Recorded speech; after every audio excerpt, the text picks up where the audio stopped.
All right, man. Let's talk about how Errol Spence continues to tell us, continues to rip how Errol Spence continues to rip uh Terence Crawford's resume and how he's justifying it. And like I said before, the more and more I hear him speak on that, um, um, the more and more he speak on that, um, the more and more I get convinced that he just trying to tell himself that to give himself confidence. But also, we're talking about Terence Crawford too on the flip side, saying he felt like he didn't need Errol Spence for legacy, which is a complete lie. And like I said, I call him how I see him. Like Biggie said, I call him how I see him. G, y'all sound like me. I was grimy in the early 90s. So, shout out to BIG, right? So, Errol Spence trashes Crawford's resume, says the guys he fought was washed up, right? So, I'm going to go ahead and debunk this once and for all. Errol Spence, like I said, he sound like his fangirls, and his fangirls sound like him in Derrick Games. As simple as that. At the end of the day, just let your fist do the talking. Because if this didn't bother you, you wouldn't even bring it up. Tell me I'm lying. If this didn't bother him, he wouldn't bring it up. In my Dr. Umar voice. And fuck, he got herpes on his lips. Fuck going on under his lip.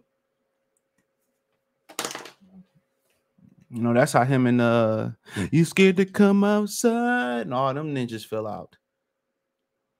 They was all sharing the same STIs and STDs allegedly and shit. And they fell out over some women. I told y'all, man, usually when dudes fall out, it's over one or two things. It's over females or money. And it be the pettiest situations, bro. So Spence racist experience is key. He said, no, I don't know. I feel like I can define my career because of who I've been and what I've done. I don't feel like this fight can define me. When I gone into someone's hometown in Cal Brook in my first world title and beat them, shared Earl Spence to the PBC podcast today, I asked if he felt pressure on him for the bout against Terence Crawford. Man, dude, if you didn't feel no pressure, you would have took this fight a long time ago. The pressure. If you didn't feel no pressure, dude, this shit would have been signed, sealed, to deliver. Like Bun B say, keep on pushing. I don't care nothing about the feds. No, I'm gonna keep on pushing, man. Dude, this nigga be lying, bro. This nigga be lying for no reason. I don't feel no pressure. Yeah, get the fuck out of here, nigga. You would have took the fight. You see, I think my experience will be a key factor with the highest level big fights. I've been in there with the magnitude of fights. I've been there with Mikey Garcia, a talented prospective. I've said I've been in a lot.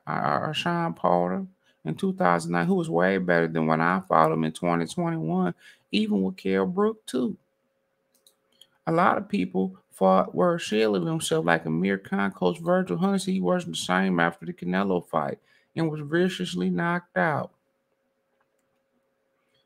So Kell Brook didn't get knocked out, but I matter of fact, let's just go ahead and knock this out right here, right? So he said he fought Mikey Garcia from a talented perspective. We didn't see no talent that night. You know what I'm saying? Let's keep it real. The fights that he been in is gonna be nowhere near the magnitude of these fights. Stop calling your hometown fights big fights. They your hometown fights. What's the biggest fight that ever happened at Jerry World? Canelo used Jerry World as a tune-up. Manny Pacquiao used Jerry World as a tune-up. Let's call it what it is. Don't nobody go there and say, well, I'm about to fight the biggest fight of my career in Dallas, Texas. Not nobody. Not nobody. Not never. That's a tune-up arena for boxing. Y'all forgot Floyd Mayweather turned down an opportunity to fight there too. Stay in Vegas. So all your fights he talking about, man, the true experience, dude. You ain't never headlined in Vegas. You ain't shitting box if you ain't never headlined in Vegas for real, especially if you're from America. You know what I'm saying?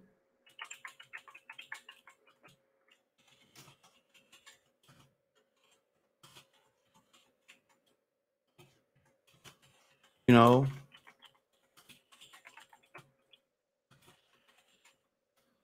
let's call it what it is. He talk about all this experience that he got. Like I said, all he doing is trying to hype himself up. That's it. Oh, I want the Carol Brook backyard. So did fucking Errol Spence. I mean Terence Crawford. He went to Ricky Burns' backyard and got a title. Okay. You fought Kell Brook coming off a broken eye and coming back down from 160, my G. So what are you saying? You fought Sean Porter. Hold on, let's get the facts straight. So Kell Brook came back. Hold on. I'm trying to do this.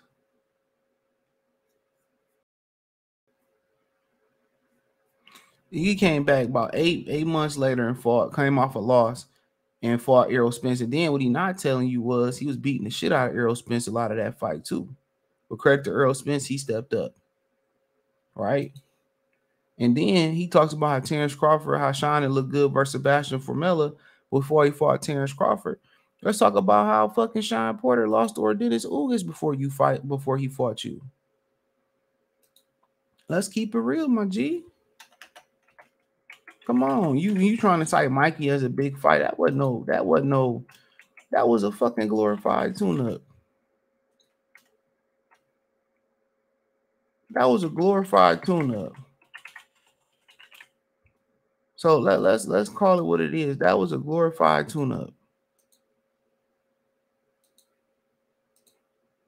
That was a glorified tune-up. Like I said before, he keep bringing this up to hype himself, to tell himself that he been in there with the likes. He was never headlined to Vegas. So he crying for 40 shit. I read that one. That didn't scare me. I really got me more pumped. If anything, it really motivated me, Spence. Spence said, like I said before, dude. Whatever you got to tell yourself to sleep better at night, Judgment Day gonna be July 29th. What Floyd used to say, it's gonna be what it's gonna be.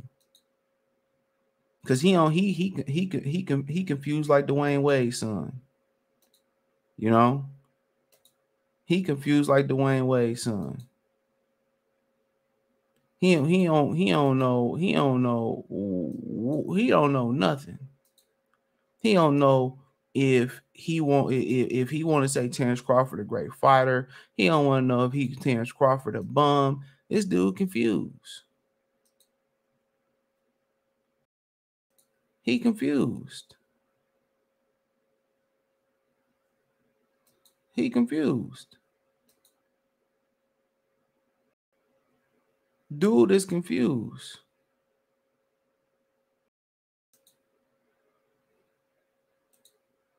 He is confused. So I don't know what's going on with old buddy.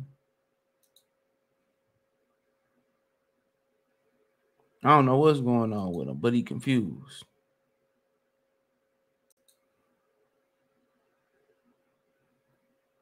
He confused.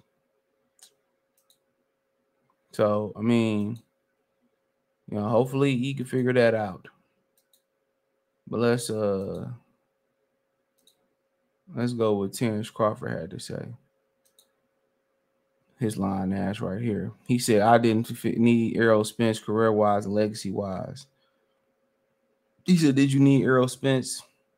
Did you need Crawford? Did Crawford need Spence? He said, yes, Errol is my biggest dance partner, but career-wise and legacy-wise, I didn't need Errol, said Terence Crawford during a virtual press conference. I think he did, straight up and down. Even if you feel like you're a Hall of Fame, and Errol Spence turned around and said he didn't care about the Hall of Fame, blah, blah, blah. He did need Errol Spence. He needed that marquee victory. He he needed that marquee victory. And it's just as simple as that. So he could turn around and tell you all the lies and all that type of stuff, unless he just, he said he wanted to be in those type of fights where